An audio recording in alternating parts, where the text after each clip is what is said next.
In this episode of the IT Experts podcast, we're going to help you get your emails delivered first time, every time. Welcome to the IT Experts podcast, the only podcast to help MSPs scale to 1 million, and if already there, get to 5 and go faster. At the end of the day, isn't it all about building a business that works for you rather than you for it? I hope you enjoy the show. So good morning, good afternoon, good evening, wherever you are. Welcome to the IT Experts podcast. Today, I am honoured to be joined by Ben Fielding, who is an ex-MSP business owner and an email deliverability expert. And we're going to help you to unravel some of the myths, some of the complications, the constantly moving landscape about how to get emails delivered. So Ben, welcome to the show. Hi there, Ian. Thanks for having me. No problem whatsoever. First things first, Ben, we've had a few conversations about email deliverability. As many people know, I'm not technical and I don't profess to be technical. And after this call and the preparation for this call, I'm certainly not technical. But this show is really going to help you guys understand what's the difference between the SPF, the DKIM, what we need to do, what can affect email deliverability. Because like it or love it, and however many emails that you get, email marketing and email, the importance of emails in your business is not going away. Absolutely not. So we've wheeled Ben in today, who's become a great contact of ours, great friend of ours now at the Growth Hub, to help us unravel this subject. So Ben, before we get cracking, do you just want to explain who you are, what you do, who you help? Why are you on the podcast today, Ben? So a brief history lesson. Failed graphic designer, fell into IT, always had a passion for marketing, but technology was definitely my strong point. Bounced around a few corporates and big brand names, and finally launched MSP about a decade ago. Was in it full time for the last 6 years, and then set up my consulting business last year. Where I help people is around tech strategy, but my tech superpower is getting emails into inboxes. I work a lot with marketing companies, anyone doing marketing, being very popular in the recruitment space. As any of you know, in your inboxes, recruiters love sending out emails about new jobs. So yeah, been really popular there. And we came across you, and I'm not quite sure how now, but we met over LinkedIn, maybe through the Tech Tribe, something like that, and we got chatting. And I just, it's really fun. I just want my emails to get to the inbox, right? But the passion that's going to come out in this podcast for you on the excitement about, getting the right SPF record and getting the DKIM records right and everything like this is unwavering. And I'm not going to, extinguish it at all, because I absolutely love it. And when you love what you're doing, then you know what, just great to see an expert who's that passionate about this, who also has the expertise in the MSP space as well, which is cool. So Ben, talk to me about the email landscape. We've, obviously had the pandemic, which has changed the way that people work, changed the way that people operate. The post office didn't work for a little while, I don't think, during that time. What's happened in this change of, working from, whether it be from the hybrid, the online space, the hybrid space, and, the last 5 years, what have you seen in the email landscape? Are people using it more? Are they using it less? Is it getting more complicated? Obviously, the hackers are trying to get in there as well. What's your kind of state of the nation with regards to email? I'm not going to say email marketing, because I think this is just email deliverability end to end, isn't it? Yeah, exactly.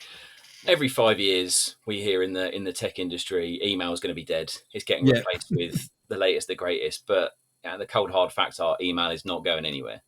It's a massive tool used from everyone when you do your Amazon shopping, and they tell you where your shopping is, how far away it is from your house, through to the newsletters you sign up to the proposals you send to clients, to day-to-day interactions with customers in the MSP space, ticket updates, getting information out to your clients, issues, updates, problems. Email's not going anywhere. So I work a lot with recruiters. They love a WhatsApp, but email's still king. Absolutely. We don't always use email in the right way. Email is about sharing information. It's not about having conversations. I'm a big fan for moving conversations into collaboration platforms like Teams and WhatsApp, Slack, whatever it might be. But you can't beat email for sharing information with people. If we just kind of go back to the beginning of email, in the history of email, back in the day, you could send an email as anyone to anyone anywhere. There was no real restrictions in place. No one ever thought about, hold on a minute, how do I stop people sending an email as me? So over time, we've had these new technical tools come in to try and protect you as the owner of your domain. So SPF was one of the early ones. This is a record that says, hey world, I'll only send emails from these places and nowhere else. If it's come from anywhere else, Probably wasn't me, probably spam. Now it's down to the receiving email server what it does with those messages, but it was a good first stab at this. The problem was you could say, I trust Google, I trust Microsoft, I trust HubSpot, I trust whatever else it might be. And there's ways around that. And yeah, a lot of people say SPF isn't infallible. So we started to get new tools and new capabilities coming out to try and protect you as the sender is really the key here. But then as a receiver, knowing that you're getting valid emails. So SPF, I said, was a really good first stab at this, and it's got its lovers and it's got its haters in it. Then comes out DKIM. So this is essentially an authentication method to prove that a message has come from not just the domain, but from the server that sent it. Right? It's like a little two-way handshake that happens. Yeah, this is definitely a valid email. So this is another massive step forward in trying to protect you as a sender and protect people receiving. I think amongst all of that, people have tried to take the fight out to everyone else. So email filtering, introducing email filtering solutions as a receiver to go, do you know what? I don't like the look of this. I don't like the look of that. This feels a bit spammy. That looks a bit spammy. And this is all about spam and volume and trying to cut out the crap that you don't want. Yeah.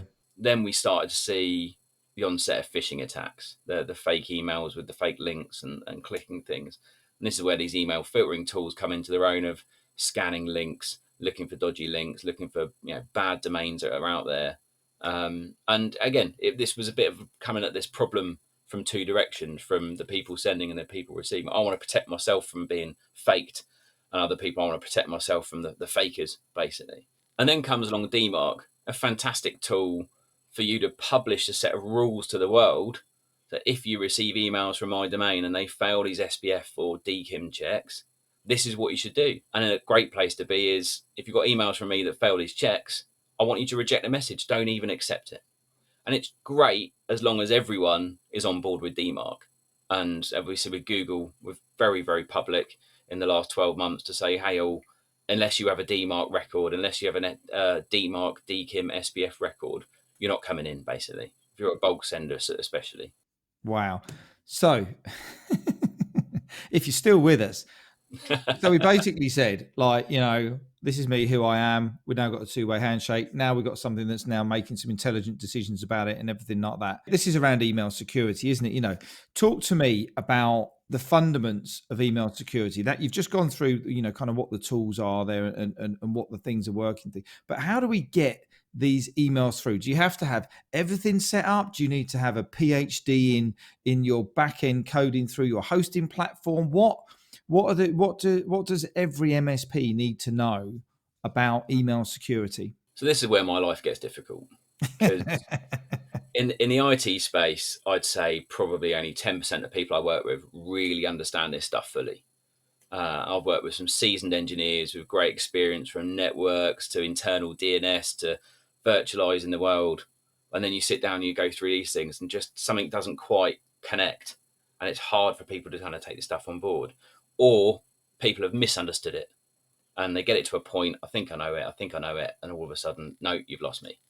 And there's a variety of content on the internet that tell you one thing or the other. Stupid stuff, right? So when you set up a new domain on Microsoft 365, everyone who's listening has probably done this. You're going to add it in. You have to add an SPF record, and you have to add a bunch of other DNS records in there to let the domain be valid in 365. It doesn't force you to set up a DKIM record.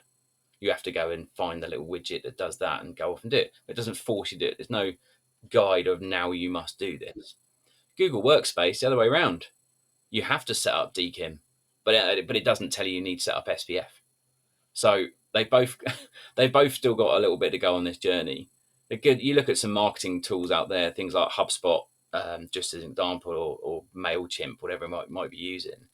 They've generally got pretty good guides that say, yes, you need to set up DKIM, and yes, you need to set up SPF. And some of them are starting to say, hey, you should probably have DMARC as well. The challenge is with all of this stuff that there isn't, until fairly recently, there hasn't been a way to evidence that you are sticking to a standard. You need like a seal of approval, a rubber stamp to go, I'm a great sender. I've got SPF nailed, I've got DKIM nailed, and I've got DMARC all enforced and super strong. Then comes out this new one called BIMI.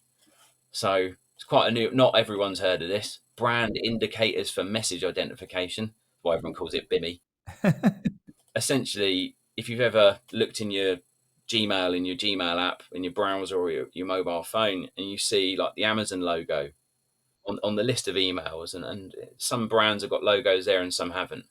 They're using BIMI to do that. And again, there's two different ways to do BIMI. One's really expensive, one costs you nothing. So guess what? A lot of people do the one that's pretty cheap. Google want you to do the one that's expensive because Google are just making life hard for everyone. But essentially, you can't have BIMI without enforcing all the other things. So it is a bit of a rubber stamp approval, another tick in the box. And that's what we're looking for when you're trying to get emails into inboxes. You're looking for all these ticks. Have you got an SPF record? Tick. Is it enforced? Another tick. Is it valid? Like, are you sending from somewhere that's trusted? Another tick. Have you got a DKIM record? Tick. Did it pass? Yet another tick. Have you got a DMARC? Yet another tick. Have you got BIMI? Yet another tick. And getting through these email filters, getting through the spam settings, which ironically, a lot of these MSPs have been setting up for their clients and now a struggle to get emails into their clients. I know a lot of MSPs who, when they set up a client, they log into the back of their email filter and whitelist all their own domains as an MSP to make sure they don't hit the junk filters. Well, if you're doing it right, you shouldn't need to do that. But I get the point, right? You want to make sure you're hitting those inboxes. So is it simple for the MSP to make sure that literally all those ticks that you've just talked about are all green, and that you've got all your records in place to make sure that that's all right? Because with all of these filters that we've got, people that everybody's kind of got set up in different ways, is it when these filters and all these criteria, I guess, are not set up that it's finding it hard to get these emails delivered? What's the biggest cause for emails not getting through these days? So I run a report on everyone I ever speak to. It's become a bit of a habit. Anyone I speak to, even a passing conversation, I'll then go home and look up their domain and go, I can see they've got a problem here. So there's some brilliant platforms out there for you to go and assess your own domain. There's loads of these DMARC monitoring platforms. I'm sure people out there are reselling like DMARC, Power DMARC, SendMark, DMARC, and all these other ones. And there's great tools in there that can show you technically that you've got things set up. Great, I've got some green ticks. I've got a score my domain's getting because SPF looks right, DKIM looks right, DMARC looks right, BIMI looks right, TLS, which is another one, that one looks right, which is more of a security setting. If you're on 365 or Google Workspace, it's using TLS. But I'm not going to get into too deep techie with the MSPs. They know this stuff already, I'm sure. But what it doesn't tell you is that kind of, well, hold on a minute. That tool doesn't know that you're trying to use another platform necessarily. It doesn't say, well, I can see you're trying to use MailChimp over here, and you might have put the DKIM record, but you haven't put it in your SPF. These tools don't necessarily add that layer of intelligence other than when you're doing DMARC monitoring, and every MSP should be monitoring their own domains using a DMARC monitoring tool. And pretty much all the tools that are out there, they will show you every single day, these are the emails that are coming from your domain. Here's where they're going. These ones are passing the checks. These ones are failing. Is that you? Have you set up a new tool you forgot to tell your domain about? And that's that intelligence. And you go, one of our marketing guys has started using another platform. They've got access to the DNS and they've set up half right. Right, I need to go and finish the setup here. And as all MSPs will know, this is all about change control. If you're going to introduce a new system, if you're going to make some changes to your DNS, it's got to be looked at, peer reviewed, checked. Is this the right thing to do? And then tested. And this gets onto some of the great tools that MSPs can use to be testing the delivery of their emails. Not just the DMARC monitoring, but what's actually happening to messages that land in inboxes. You can go and pull the message header out of wherever you sent it to, get that email sent back as an attachment, or you sent it to your own Gmail account as a test. Look at those message headers through Microsoft's great message header analyzer. That's where it's come from. I can see it pass in SPF, see it pass in DKIM. And then there's another brilliant tool, absolute golden tool for assessing email deliverability. There's a platform called Glock Apps. So this does email delivery testing, plugs into 50 plus mailboxes from providers all over the world, and it will show you that's what they thought your email. It went into spam, it went into promotions tab, it hit the inbox, it never turned up at all. Here's what I think of your content, here's what I think of your links. It gives you insights. And I think, and again, there's other platforms out there like DMARC. There's 100 tools that you can do DMARC monitoring. There are other email delivery platforms out there, but Glock Apps is the absolute golden goose for me. And it's really visually engaging as well. So if you're doing this with clients, you've got great reports, great insights. You don't need to be a tech whiz to understand where the problems are. So the headache that I'm now, is just starting in my head is similar to that one about where do you start with cybersecurity. So I'm an MSP. I'm listening to what you're saying. You've just fire hosed us with a whole load of stuff that you need to do to get your emails through, which is great, really really useful, particularly that Glock app. But what is the most effective way, bearing in mind most people listening to this are techies and they love all of this kind of stuff and how's this going to work? And they're already logging on to Glock apps before we've even finished this show. This could become a shiny ball for many people. Oh, I've got to go and check our DMARC setting. What's the best practice that you would recommend an MSP should be using on, let's just start about their own domain. I think there's another podcast to be having here about what they need to be doing for their clients, but should they be checking it every day? Is it every week? Is it an administrator's job? Is it a manager's job? Is it someone in the service desk should be setting up tickets? What would you consider to be best practices for email? I guess it's email cleansing, making sure that your hygiene is in a good place for the deliverability, isn't it? What does that look like for you? So step one is the DMARC monitoring. So go and get yourself a DMARC monitoring tool if you've not already got one. Get your domain, or you might have multiple domains, get them all added in, set the strictness of it to none. The guys will know when they're setting this up, and monitor. Watch it for a few days, couple of weeks, see what's going on, validate, actually, these are all the messages I'm sending. They are or they aren't passing SPF or DKIM. Right, I need to go and fix SPF and DKIM. Using SPF validator tools. Have I written this correctly? Is this correct? Making sure you're technically getting right. If you're not sure, get someone you know who's really good at it to have a look at it and just double check what you're doing. Once you've got that data, now you can start to kind of tighten things down a little bit. So, right, okay, I'm confident now that I'm sending from these platforms and they're passing all these SPF and DKIM checks. I'm now going to change that DMARC from none to quarantine. It's basically beyond junk, as one of our customers called quarantine. So you're telling the world if it fails these checks, stick it in jail, basically. Someone could still release it. And then eventually you get hard and fast, you get into reject and say, just don't accept messages from me. This is just step one. This is just the technical side of getting stuff through. If you want to look at BIMI because you want to start to kind of push the boundaries of how you're going to look in front of your customers, not that it's fully supported across the world yet, spoiler alert. Yeah, look at that as well. You can set it up very, very low cost for some basic kind of settings.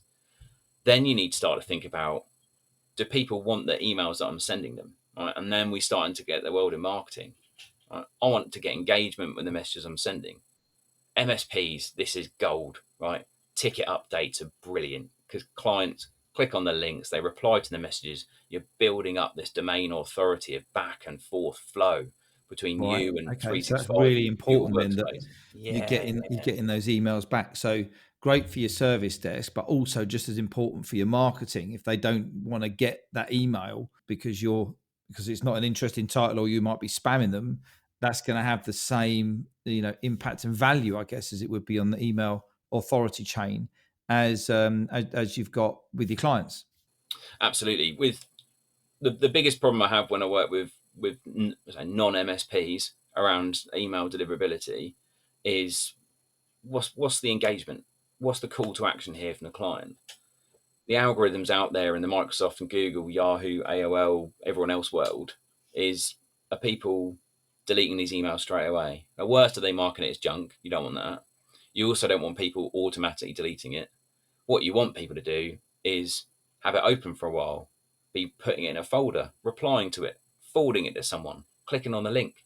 Engagement teaches those algorithms that actually you've got a really, really valuable domain that people want to be engaging with. So some kind of call to action, content that's absolutely key, getting those engagement. And then the audience, when you're doing your email marketing, is getting your audience right. There's no point sending out a 10,000 email mail shot if only 1,000 people are the right audience, because probably only 10% of the right audience are going to think that they need you the first time they read that email, and only 10% of them are going to do something about it. So 1 out of 1,000 people is pretty good for some kind of engagement on email, believe it or not. 1 out of 10,000 is not good. So yeah, beyond just the tech stuff, it's about engagement.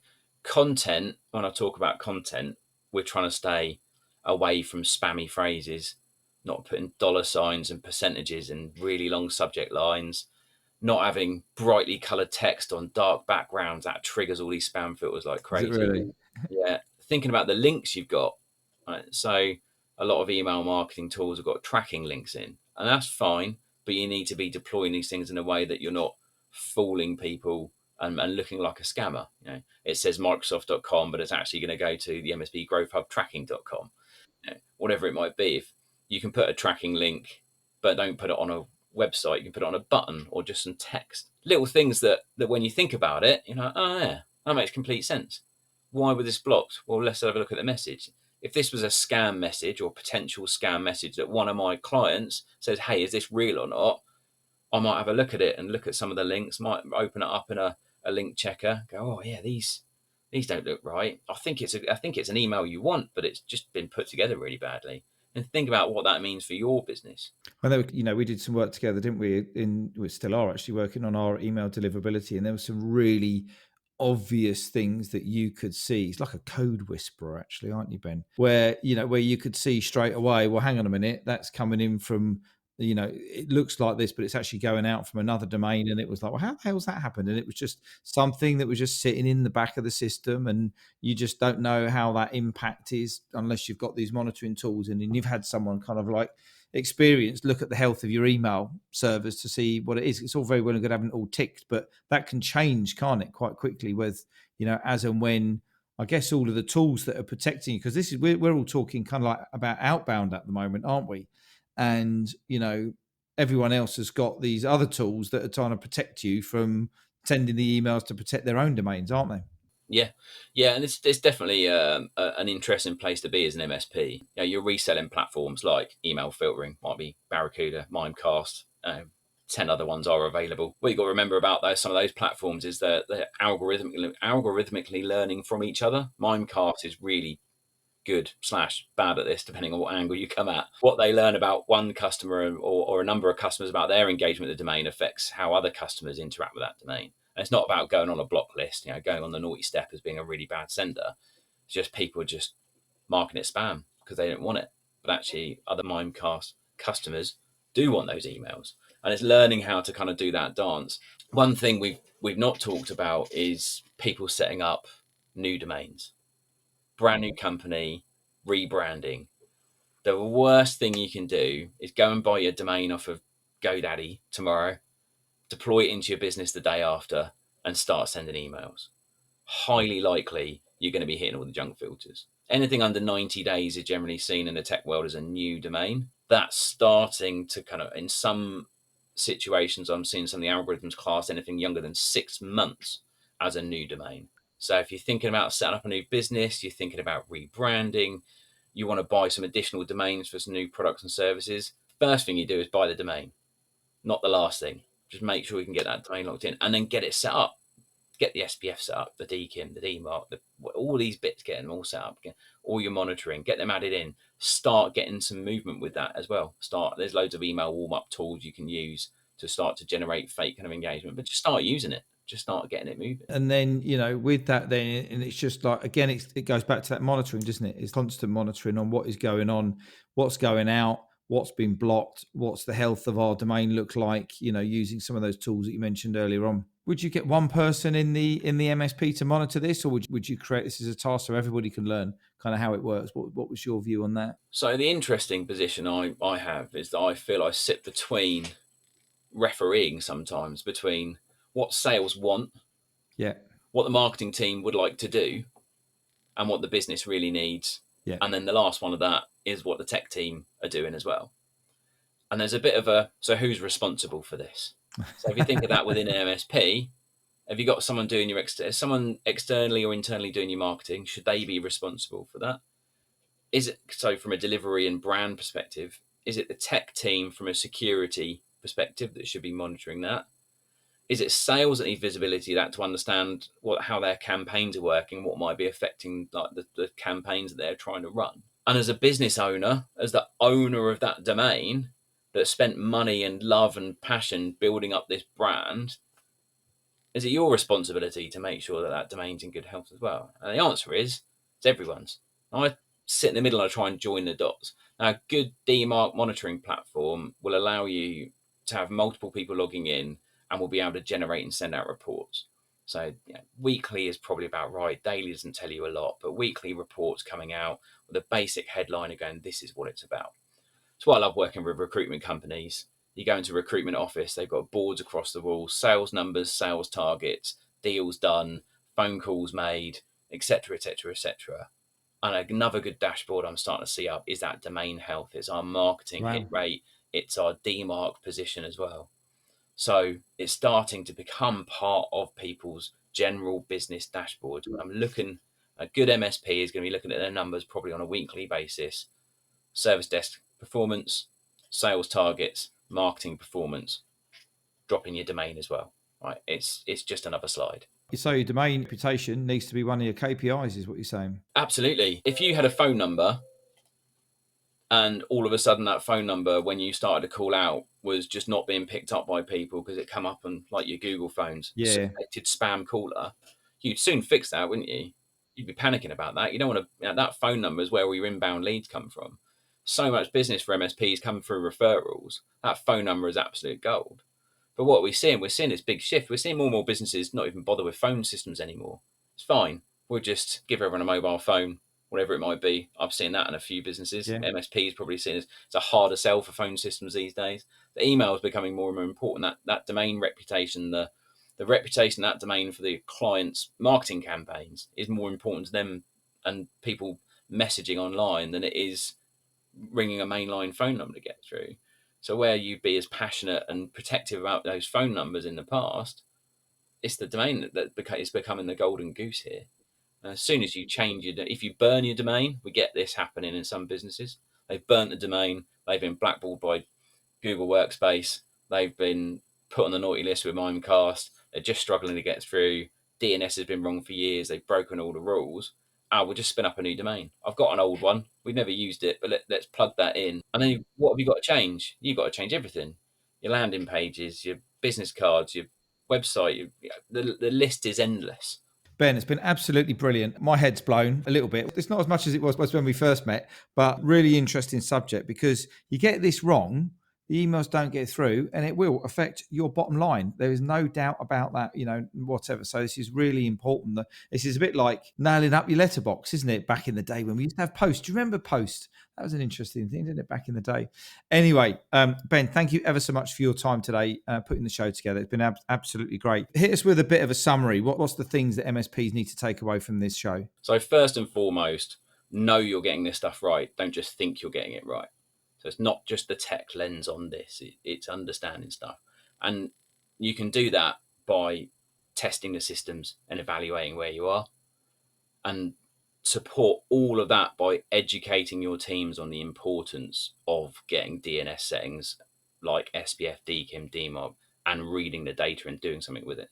Brilliant stuff. And finally, just a bit of an awareness for everybody, if they've been interested in what we've been talking about today and they want to have a chat with Ben, how do people get in contact with you? And if you've got anything there to offer them to help them understand, where they are with their email deliverability and domain reputation journey. God, that was a mouthful, wasn't it? But anyway, we'll go for that for a minute. How can they get in contact with you, Ben?